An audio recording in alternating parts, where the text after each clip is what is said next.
Individuals cannot rise beyond the boundaries of their self-perception. What is your bottom line? What do you want? It's going to determine the system that you build to get you those outputs. One of the biggest breakthroughs I ever received was understanding that I am a system. Once you harness all three of these systems that I'm going to share with you, you will discover that you are more productive, effective, and you just have a greater level of impact.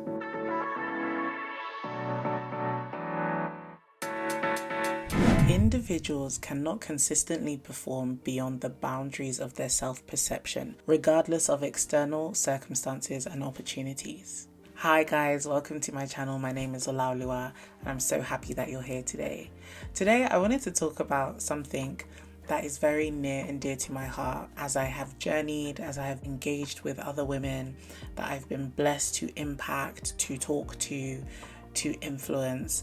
I've learned some things, not just about myself, about the kind of leader I am, but also about the emerging leaders that I have been privileged to support and undergird on my journey. The reality is that many of us cannot exceed our internal perception of ourselves.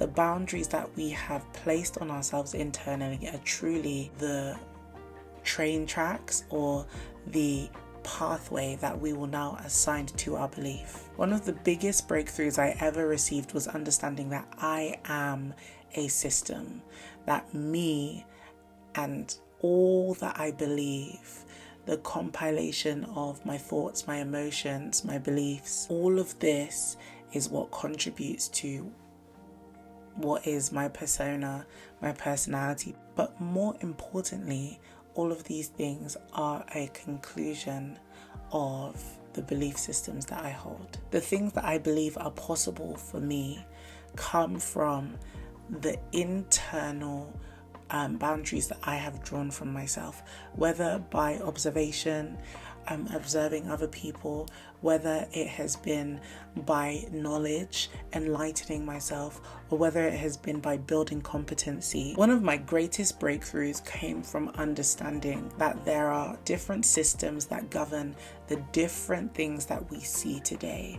So whether it is the natural world that we see through our human physical eye, we know that if you have a Judeo-Christian worldview, you know that the spiritual world actually governs the natural world that we see and engage with. If you see any kind of consistency in the world around you, you have to understand that it is governed by a system.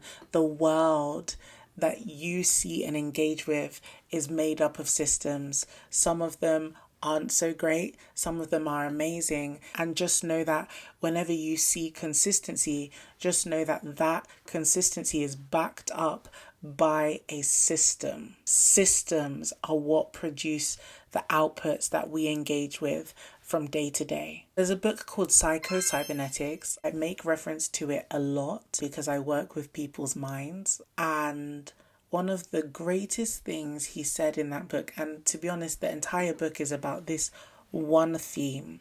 The theme is how man and how people perceive themselves and how this influences the world they engage with and ultimately what they get back, the feedback they receive from what they believe. He says something really interesting.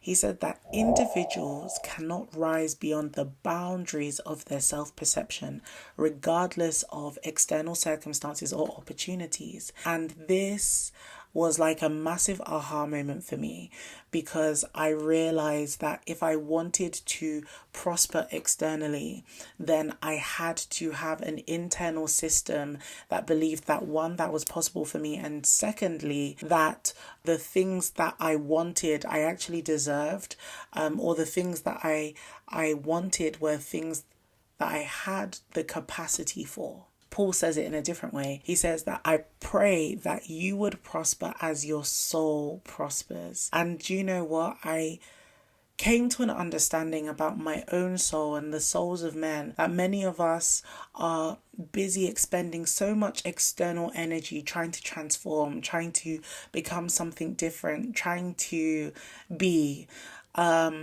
However, we are hemorrhaging the vision that God has given us.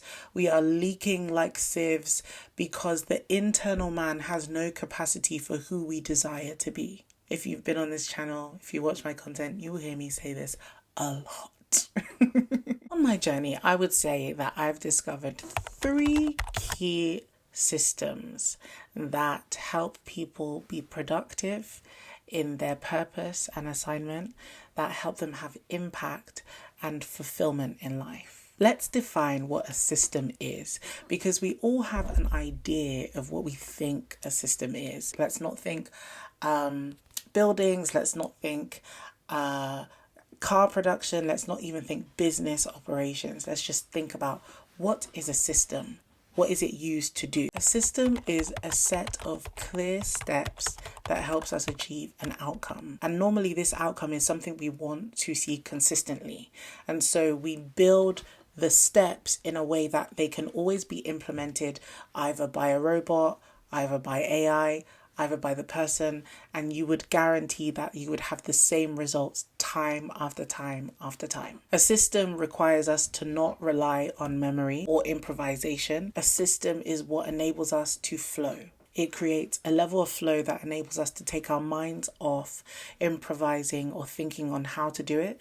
And we just apply a formula, we put in a piece of code, and it vomits out results. Now, if you want to create a life of impact and results, then what you need is to not rely on motivation or inspiration or a boost of energy. What you need is a system to help you sustain the results that you're trying to achieve. There are 3 core systems that you have to build in order to mature and achieve the consistency that you believe your life should have as an output. The first system is you.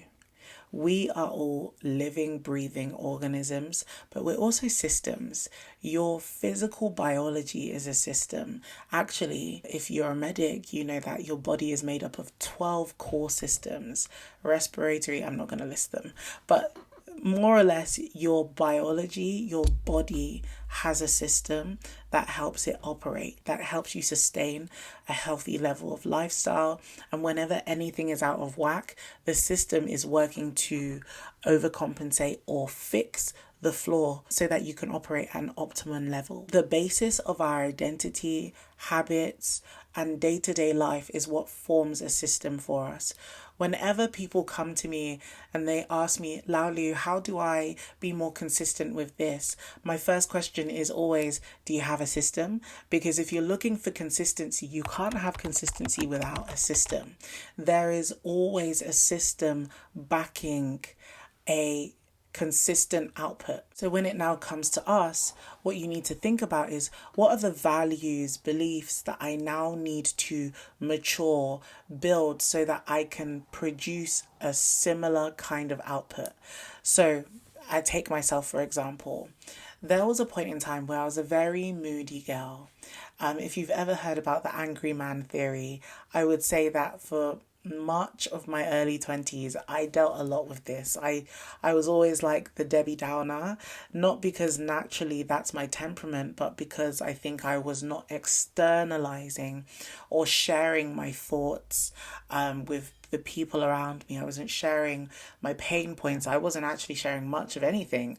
And so that internalization made me very heavy, and it sometimes made me moody because I'm processing all this information internally and not externalizing anything. And actually that's one of the ways to emotionally implode. And that's why if you have a therapist, they will encourage you to cry, because the chemicals released from crying actually enable you to not emotionally implode. So that is an example of how I had a system. I developed a system of not talking, and so I consistently had mood swings and was just a very moody girl. For many of us, we are trying to achieve outputs and goals and be high performing and be go-getters and ambitious, but the internal person doesn't believe that.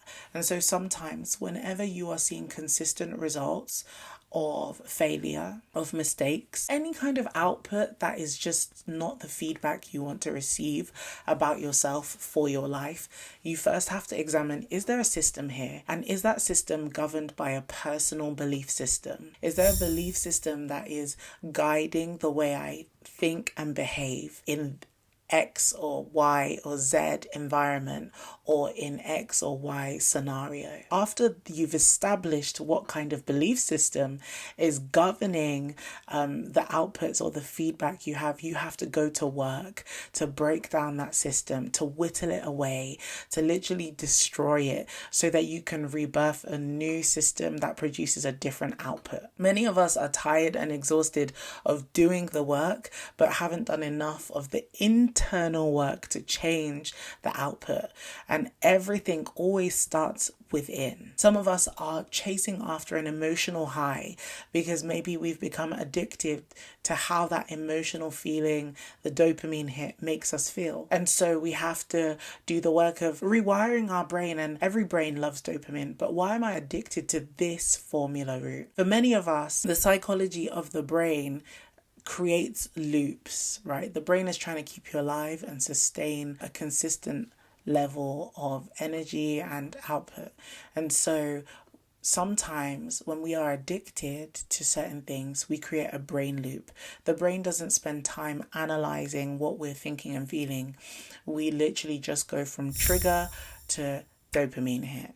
And so many of us need to break the cycle of that loop that we've created, where I'm bored, porn, or I'm depressed, drink, or whatever it is. For many of us, idleness is the new opportunity for you to whip out your phone and just start scrolling endlessly. I catch myself doing this so much. I have a moment where my mind is not occupied and I'm not doing anything. And what do? Immediately? I whip out my phone. My fingers know how to find Instagram without thinking. And so every so often, in order to break that loop, I will move the Instagram app from one folder to a new folder so that it gives me time for my brain to actually find it. I spend time thinking about finding it and then I'm like, oh, I actually don't want to be on social media right now. Do you see how that can actually help you defer or delay just endlessly scrolling, for example? And that's actually a little example of how we can begin to change the internal process of how we perceive ourselves, or the beliefs that we have, or the work that we're doing, in order to have different results. This is why in this day and age, things like therapy, things like counseling, things like coaching, there's so much rhetoric around the internal environment and the internal process, because we now know that it's what a man thinks in his heart that he is, or in other words, as a man thinketh, he is. I think, therefore I am. The good news is that you don't need to wait for a new level of motivation to accomplish the things that you desire for yourself. Actually, one could say that once you harness all three of these systems that I'm going to share with you, you will discover that you are more productive, effective, and you just have a greater level of impact. The second system is output. I know I've already started to allude to output already, but there are so many things that determine our output. One of the primary things that determine our output is goals, strategic goals. And then, if you're a business person, you might have sales goals or activity goals. But as a person, having goals guides you. I get this question a lot and I love to talk about this, and I say the same thing pretty much verbatim to everyone that asks me this question. They say to me, Laulu, I don't know what to do. I've gotten to this place where I don't know what to do, right? And I tell them, nobody knows what to do. I don't know what to do most times. And they look at me dumbfounded because they're like, what are you on? What do you mean nobody knows what they're doing? And I explain, most of the most successful people in the world, either the ones that I have been privileged to meet or the ones that I study and observe, most of them don't know what they're doing. They're following a script, and the script is their goals. The script is their plan. The script is their strategy for how they're going to achieve the desired outcome that they're looking for. And so for many of us, we actually need to get with the program and realize that If we want an output, we need a plan and we need a script, and then just do what the script tells us. Some of us have very detailed plans, and so there's very little room for brain fog or confusion because they're just following what they wrote down. And sometimes we iterate, sometimes we pivot when we realize the path or the script we've been following is not effective. But again, we iterate and then we start following the new script. That is how successful people operate, and that is more so how productive people operate. One of the other things that I will highlight is just the fact that many of us need to write down our values and establish whether partnerships, opportunities, you name it, any kind of circumstance that comes our way that requires us to pour is the right thing. If it aligns with the goals and the values and the objectives that you have for yourself. I was having a conversation with one of my friends and she said to me, I get invites to speak all the time, but I couldn't care less because that's not my focus. My focus isn't to be busy talking on platforms that don't actually meet my bottom line. And so for many of us, we have to become more decisive about what we're actually going after. What is your bottom line? What do you want? Because what you want is going to determine the output. It's going to determine the system that you build to get you those outputs. Thirdly, on the area of output, I would say invest in information, invest your money in education, invest in relationships, invest in communities, invest in subscriptions, whatever will enable you to have a consistent yield from your output, invest. Many of us don't realize how investment and investing is actually how we get feedback, is actually how we get input. And so if you don't work, you don't eat. Same formula for everything else. If there's no output, don't expect an input. The only place that we can technically expect an output is with God. And then even God, to a certain level, is transactional, okay? God expects you to believe in him, and it's your belief in him that dignifies an answer or a reward. And so when we think about all of these things, we actually have to come to terms with the reality that, okay, every output that I put out, if I want an input, I need to be measured on my outputs. And for some of us, it's not just having goals, but measuring the goals and measuring how frequently or how much we're meeting up with those goals. Recently, I've become more stringent with my finances because I have financial goals, right? So it means that I'm combing through my bank statements. I'm looking at my subscriptions, and I kid you not, I subscribe to a new thing every other month, pretty much because I like to test software and technology. I like subscribing to new newsletters where I can extract information, and so I'm often investing in order to learn, but I sometimes don't remember to cancel the free trial. And so I have to either get chargebacks, or I have to be more diligent with that. And that is an example of the fact that because I want to meet certain financial goals, I'm having to output in being more measured, in studying my spending cycles and my spending habits and patterns, and being acquainted with that so that I can expect an input. We only become profitable people when we realize that our profitability is not just about money, but more so about being able to align in these three areas. Aligning with your profit and profit making, or whatever you want to profit from, and aligning with a specific area of demand. That's actually the equivalent of ikigai, when you find your niche, your sweet spot, the balance between all three of those things. The third system you need to make sure that you have mastery over, or you begin to pay attention to, is your inflow or input. No growth happens in isolation. ever. In fact, there's actually a report that says that much of women's confidence is a collaborative effort and not just the work of the individual doing the work to build their esteem and their competency. The reality is many of us need feedback. And we need inflow, we need friendships, we need mentorship, we need feedback from the ideas that we're testing and putting out there. And we can't get that if we are not positioning ourselves for it. All inflow or input needs to be measured.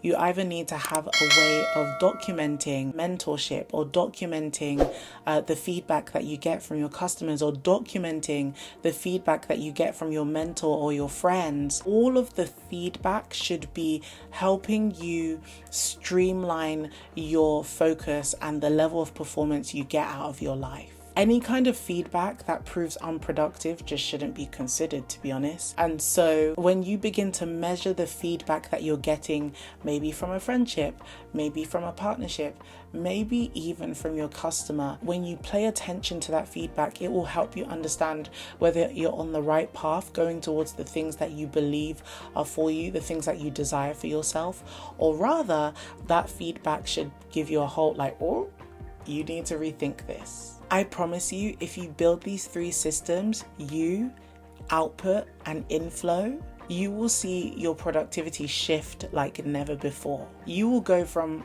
these random bursts of effort to consistent compounding results.